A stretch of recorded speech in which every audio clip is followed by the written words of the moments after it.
नमस्कार किसान साथियों, आज हम आए हैं निम्बोला कला। यहाँ के प्रगतिशील किसान जिनके बहुत ही बड़ा कारोबार है सूरत के अंदर, उस पूरे के पूरे बिजनेस को छोड़ करके आज ये गांव की तरफ आए हैं। जैविक खेती की तरफ इनका रुझान देखने को मिला है। आज इनका परिचय लेंगे, इनसे जानेंगे कि किस प्रकार इन्होंने इस नई सोच के साथ शुरुआत की है। हम आपसे रूबरू कराते हैं हनुमान जी सेरेडिया साहब से। राम राम सा। तो हनुमान जी, आप सूरत का इतना बड़ा कारोबार छोड़ करके यहाँ आज गांव में वापस आए हैं और एक नई सोच के साथ जैविक खेती की शुरुआत की है। तो अपने सफर के बारे में और आपने किस प्रकार से, आपके पास ये विचार कैसे आया कि ये जैविक खेती की तरफ चलना चाहिए? बहुत सी जगह मैं गया, बहुत सी जगह मेरी वैसे रुचि रही है हमेशा ही खेती बाड़ी में। हाँ। और बिजनेस में भी मेरा बहुत बढ़िया। हर फील्ड में, जिस फील्ड में भी मैं आज से आज तक गया, उस फील्ड में मुझे मतलब एक शौक है कुछ नया करने का। तो मैं जिस भी फील्ड में गया बहुत अच्छा किया, टॉप करके उसको छोड़ा।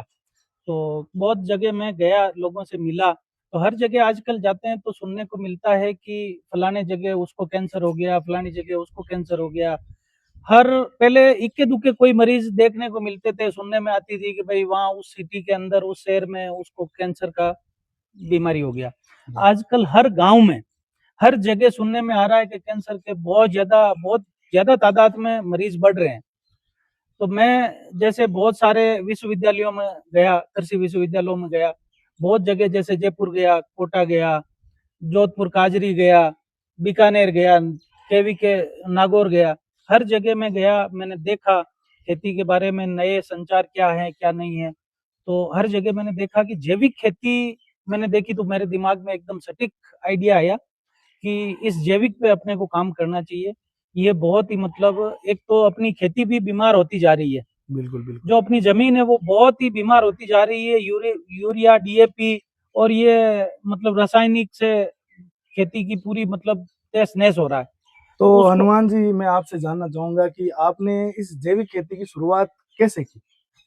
मैं जहाँ जहाँ जहाँ अभी मैंने आपको बताया कि मैंने कृषि विश्वविद्यालय में बहुत जगह में गया, तो वहाँ के कुछ मेरे दोस्त हैं, कुछ मेरे क्लासमेट रहे हुए हैं, वो प्रोफेसर हैं।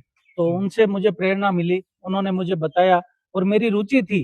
तो मैंने कई सेमिनार अटेंड किए इसके, और बिल्कुल। सेमिनारों में मुझे जैसे बताया गया जैविक खेती के बारे में, तो मुझे ऐसा लगा कि ये तो बहुत ही इजी है और कोई भी किसान इसको कर सकता है और अपने पास सारे संसाधन है इसके करने के। बिल्कुल। वैसे करके मैंने ये अपनाया। तो कौन सी किस्म के जो केंचुए हैं वो आप उपयोग में ले रहे हो अभी फिलहाल में? ऑस्ट्रेलियन ब्रीड के एसिना फेटिडा करके ब्रीड है हाँ। केंचुए की। ये सबसे बेस्ट ब्रीड है खाद को वर्मी कंपोस्ट में बदलने। तो इसको खाद को बनने में लगभग कितना समय लगता है हनुमान जी? सर ये 45 दिन के लगभग से इसकी हार्वेस्टिंग स्टार्ट हो जाती है। और नॉर्मली जो किसान आमतौर पर जो सोचते हैं कि इस वर्मी कंपोस्ट के लिए क्या क्या सामग्री जरूरी है? इसमें सर्वप्रथम तो खाद की जरूरत होती है, और खाद भी यदि सबसे बेस्ट बनाना चाहते हैं तो गाय का खाद इसमें सबसे बेस्ट है। और खाद के बाद में इसमें पानी चाहिए, और छांव के लिए कोई टिन शेड हो या फिर कोई हर का कोई छपरा हो या नेट शेड हो, कुछ भी ऐसा हो। और उसके अलावा एक मशीन लगेगी इसको छानने के लिए, जिसको अपन अपने भाषा में चालना बोलते हैं। बिल्कुल बिल्कुल। यही सामग्री चाहिए, और कोई बहुत ज्यादा इसमें लंबा चौड़ा कोई इन्वेस्ट वाला वो नहीं है। एक जो खास बात किसानों के मन में रहती है कि वर्मी कंपोस्ट करने के फायदे क्या है, सबसे जरूरी बात तो यही है कि किसान कोई भी काम करता है ना, तो उसका कुछ ना कुछ फायदा होना चाहिए। तो इससे क्या फायदा होगा किसानों को? किसानों को इसमें सबसे बड़ा फायदा ये होगा कि किसानों की जो अभी दवाइयों की और खाद की जो कॉस्ट बढ़ रही है, बिल्कुल। जो खेती की कॉस्ट लागत जो बढ़ रही है, वो लागत एकदम नहीं के बराबर हो जाएगी, 10% पे आ जाएगी। आप ये मान के चलो, जहाँ किसान 100 रुपए खर्च करता है वहां 10 रुपए में किसान का काम हो जाएगा, क्योंकि ये सारी सामग्री किसान के पास मिलता है। खाद एकदम सस्ता पड़ेगा। और भी इसके अंदर कुछ कल्चर मैंने और भी बनाए, वो भी मैं आपको बताऊंगा। बहुत सी कीटनाशक दवाइयाँ वो भी अपन घर पे बना सकते हैं, और बहुत से ग्रोथ बूस्टर तरल पदार्थ जो है वो भी अपन घर पे बना सकते हैं। एक जो खास बात मैं आपसे जानना चाहूंगा व्यक्तिगत रूप से, जी। वो ये है कि आपका बहुत बड़ा कारोबार था सूरत के अंदर, और उस कारोबार के साथ आप गांव में भी ये जो जैविक खेती का कार्य कर रहे हैं, तो आपका मुख्य उद्देश्य क्या है? आप करना क्या चाहते हो भविष्य में? सर ऐसा है मेरा, मैं बता दूं आपको, गुजरात में सूरत में मेरा टेक्सटाइल बिजनेस है। 50 करोड़ का मेरा टर्नओवर का बिजनेस है, वो मैं कर ही रहा हूँ। मगर उसके अलावा जब ये काम मैं कर रहा हूँ तो मुझे इसमें बहुत ज्यादा सुकून मिलता है। अच्छा, सबसे बड़ी बात यह है कि मैं मेरे सुकून के लिए कर रहा हूँ, और मुझे देख करके किसान इसमें कुछ अपने भी मतलब वो तैयार हो, मेरे से मोटिवेशन लेकर के वो काम करें, तो किसानों को मतलब एक ऐसा संदेश मिले कि भाई जब ये आदमी, ये बंदा खाद का इस टाइप का काम कर सकता है। क्या है कि आजकल की नई जनरेशन जो है वो गोबर से थोड़ी दूर भागती है। बिल्कुल बिल्कुल सही तो बात है। ऐसा मैं ये संदेश देना चाहता हूँ कि गोबर जो है ये वेस्ट नहीं है, ये वेस्ट से बेस्ट बनने जा रहा है। बिल्कुल। आज ये सबसे बेस्ट काम आएगा, ये चीज है सर। तो सर, कोई दूसरा किसान चाहे आपकी तरह वो भी कार्य करना चाहिए, तो किसानों के लिए आपका क्या संदेश रहेगा? सर कोई भी किसान यदि इस टाइप का ये काम करना चाहता है तो किसान खाली मुझे एक फोन कर देंगे तो मैं उनके लिए जा करके सारी प्रक्रिया समझा करके और मैं उनको सपोर्ट करने के लिए तैयार हूँ। जहाँ किसान बोलेंगे मैं वहाँ, ऑल राजस्थान मैं वहाँ पहुंचने के लिए तैयार हूँ। मेरे बहुत से मित्रों के फोन आए मेरे पास और मैंने उनको इसके बारे में सलाह दी, और वो लगाने के लिए, मेरे से जुड़ने के लिए भी आगे हम एक ऐसी युवा टीम तैयार कर रहे हैं।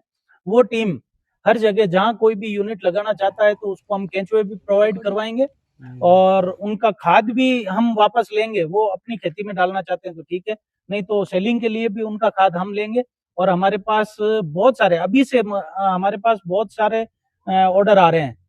बहुत सारे जो पोली हाउस है, सब्जी वाले हैं, और इसमें गवर्नमेंट के टेंडर भी निकलते हैं, वो भी हमारे पास ऑर्डर आ रहे हैं। तो हम इसको बड़ी स्केल पे करने जा रहे हैं, और हमारे पास टीम है पर्याप्त, तो युवा अगर टीम कोई है। किसान आपके साथ जुड़ना चाहे तो बिल्कुल आप तैयार हो उनके साथ? बिल्कुल, हम उनको पूरी तरह से मतलब सपोर्ट करेंगे और उनकी सहायता करेंगे। तो एक बार हमारे किसानों को आपने जो भी सिस्टम लगाया है, किस तरीके से क्या बन रहा है, पूरी की पूरी प्रोसेस बिल्कुल, समझाने के चलिए लिए हमारे साथ चलिए चलिए। चलिए मैं आपको दिखाता हूँ, आइए। ड्रम है, इनमें सब में अलग अलग कल्चर बनाया हुआ है। एक ड्रम के अंदर, जैसे ये ड्रम है, हाँ इसके अंदर आयरन बनाया हुआ है। सड़ा गला जो भी लो है उसको हाँ। वेस्ट डिकम्पोज के साथ कल्चर करके और उसमें आयरन बनाया हुआ है। उसमें नीम, आक, धतूरे का ये कीटनाशक ये बनाया जो हुआ है। अपने आसपास के गांव में जो मिल जाती है आसानी से, जो औषधियां वही मिलाई हुई है? सारी सारी चीजें अपने पास है, अपने घर में मिलती है, अपने खेतों में मिलती है, सारी चीजें वही सारी चीजें हैं। इसमें वेस्ट डिकम्पोज बनाया हुआ है। ये कैसे बनता है? ये वेस्ट डिकम्पोज की एक छोटी सी कल्चर हुई शीशी आती है, हाँ। वो लाए थे हम और इफको कंपनी की, और उसको गुड़ के साथ 2 किलो गुड़, 20 लीटर पानी, सॉरी 200 लीटर पानी, 20 लीटर गुड़ और एक वो शीशी, वो 15 दिन में मल्टीप्लाई हो जाएगी। रोज सुबह शाम इसको दोनों टाइम हिलाना पड़ता है, और ये मल्टीप्लाई होकर ये तैयार हो जाएगा कल। एक आप वर्मी वॉश के बारे में कुछ बता रहे थे? जी, एक ये वर्मिक वॉश हम तैयार कर रहे हैं। ये है वर्मिक वॉश, ये केंचुओं का पसीना है। ये जो केंचुए हैं हमारे पास, जो ऑस्ट्रेलियन ब्रीड है, ये उसका केंचुआ का पसीना है। ये खाद आप ये मान लो कि 5 ट्रॉली खाद अपन सीधा खेत में डालते हैं, और एक ये बोतल 1 लीटर की, 1 लीटर, ये उसके बराबर है। बिल्कुल। ये मतलब जितना 5 ट्रॉली खाद काम करता है उतनी ये 1 लीटर बोतल काम करती है। बिल्कुल सर, ये इतनी कारगर चीज है। और खाद जितने भी आज से आज तक जितने भी खाद है, सबसे बेस्ट खाद जो है वो ये वर्मिक कंपोस्ट खाद है। कंपोस्ट वाला केंचुओं द्वारा बनाया गया। दूसरी चीज, अपने जो किचन से जो वेस्ट निकलता है, लाइए इधर दिखाइए, कैमरामैन इधर दिखाइए आप। ये किचन से जो वेस्ट निकलता है, कोई भी प्रकार के छिलके या फिर कोई भी सब्जियां, कुछ भी, ये किचन वेस्ट से भी एक खाद तैयार होता है, ये भी बना रहे हैं। एक खाद को बनाने की जो प्रोसेस है वो भी हमारे किसानों को थोड़ी समझाइए। बिल्कुल, आइए मैं दिखाता हूँ आपको। सबसे पहले ये खाद हम लेकर के आते हैं, ये गाय का खाद है। अच्छा, इसमें एक चीज और है सर, हम गौ माता के साथ भी इस काम को जोड़ रहे हैं, ताकि जो मुहिम चल रही है अभी अपने भारत देश के अंदर के देसी गौवंश जो है उसको बचाया जाए। तो उससे लोग क्या करते हैं कि खाली दूध पे डिपेंड रहते हैं। खाली दूध ही नहीं, ये जो है ये ब्लैक गोल्ड है, ये एक सोना है। दूध के अलावा भी अगर कोई एक्स्ट्रा इनकम हो तो हाँ, किसान ये वेस्ट नहीं है, ये सबसे बेस्ट है। और इस वेस्ट को बेस्ट बनाने के लिए ये हम लेके आए हैं एसिना फेटिडा करके केंचुओं की ये ब्रीड। तो वो पंजा देना सर। ये देखिए जैसे ये बेड बने हुए हैं, इस बेड के अंदर ये देखिए ये है केंचुए। ये जो ब्रीड है, ये ब्रीड खाद को खाने में सबसे बेस्ट है। ये एसिना फेटिडा जो है ये सबसे बेस्ट ब्रीड मानी गई है। इसको इसमें छोड़ते हैं और ये 15 दिन तक इस गोबर को पहले पानी डाल के इस गोबर पे, और इसका जो मीथेन गैस होती है वो गैस इसमें से निकाली जाती है। ये गैस खत्म होने के बाद इसका बेड बनाते हैं। बेड बना करके उसमें केंचुए छोड़ दिए जाते हैं।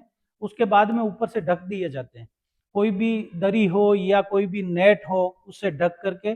इसमें अभी सर्दियों का मौसम है तो 4-5 दिन में एक बार पानी देना पड़ता है, हल्का सा पानी चला देते हैं।